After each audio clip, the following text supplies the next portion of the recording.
طيب يا دكتور، حابين نعرف أكتر عن المنشأة بتاعتك. نتكلم ايضا اكثر عن المنشاه، يبقى لازم نتكلم عن الصوفيه والتصوف. يرجع مصطلح الصوفيه الى ثلاثه اشتقاق في اللغه العربيه. المصطلح الاول ان كان في مسجد النبي صلى الله عليه وسلم ظله، يعني زي المكان اللي احنا واقفين فيه كده، او زي الرواق اللي موجود في بعض المساجد، فكان بيجلس فيها فقهاء المهاجرين اللي كانوا مع النبي صلى الله عليه وسلم، فسموا باهل الصفه. فيعتقد ان مصطلح صوفيه مشتق من مصطلح اهل الصفه اللي كانوا موجودين في مسجد النبي صلى الله عليه وسلم. الاشتقاق الثاني بيقولوا ان هو نسبه الى صفوان ابن مروه، احد خدام الكعبه وحمله مفاتيحها، اللي هم بيسموهم سدنه الكعبه، اللي هم حمله مفاتيح الكعبه. وان كان هذا الاعتبار بعيد الى حد ما. الاعتبار الثالث او الاشتقاق الثالث من ان هم كانوا بيلبسوا ملابس من الصوف، ودي كانت لان هي كانت يعني كخامه كانت رخيصه شويه، وكانت تعبير عن الزهد في في الحياه الدنيا. ايا ما كان الامر فحركه الصوفيه طبعا هي حركه قديمه حديثه، ولهم طبعا ارث حضاري وارث تاريخي وارث ثقافي كبير جدا موجود في المجتمع المصري قديما وحديثا.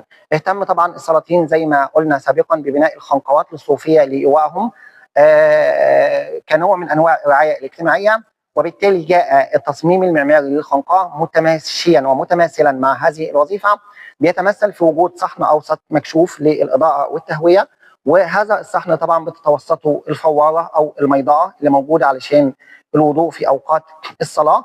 ويحيط بهذا الصحن 4 ايوانات مخصصين، طبعا كل ايوان منهم مخصص لمجموعه من طلبه العلم او الدارسين. وحول هذه الايوانات طبعا توجد الطباق الصوفيه اللي كانت طبعا مخصصه لسكن الصوفيه واقامتهم.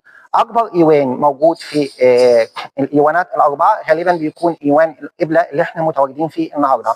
وليه ايوان القبله بيكون اكبر ايوان؟ لان المنشاه ايضا كانت بتستخدم كمدرسه، فبالتالي المذهب الرسمي اللي كان السلطان بيكون عليه بيتم تدريسه في هذا الايوان. طيب، ايوان القبله بما ان هو المكان الاساسي في المنشاه، فبيحتوي على العناصر المعماريه الاساسيه في المنشاه والمتمثله فيه. رقم واحد، المحراب ده معظمنا عارفين ان هو ليه وظيفه، ان هو بيحدد اتجاه القبله. لكن خليني اقول لحضرتك ان هو ليه 3 وظائف مش وظيفه واحده.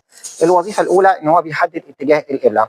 الوظيفه الثانيه ان هو بيوفر مساحه في المسجد او المصلى او مكان العباده، من خلال ان الامام بيكون متواجد في هذا الجزء في التجويف ده، فبالتالي بيدي فرصه ان يكون في صف بعده مباشره. الوظيفه الثالثه ان هو بيعمل تجسيم للصوت من خلال التجويف او الانحناء، ده بيعمل صدى للصوت. بجوار المحراب طبعا بيوجد منصه الوعظ اللي هي المنبر، والمنبر ده بيحكي قصه جميله جدا، بيحكي العلاقه الطيبه ما بين المماليك اللي ما كانتش كلها علاقات صراع. لو قرينا النص اللي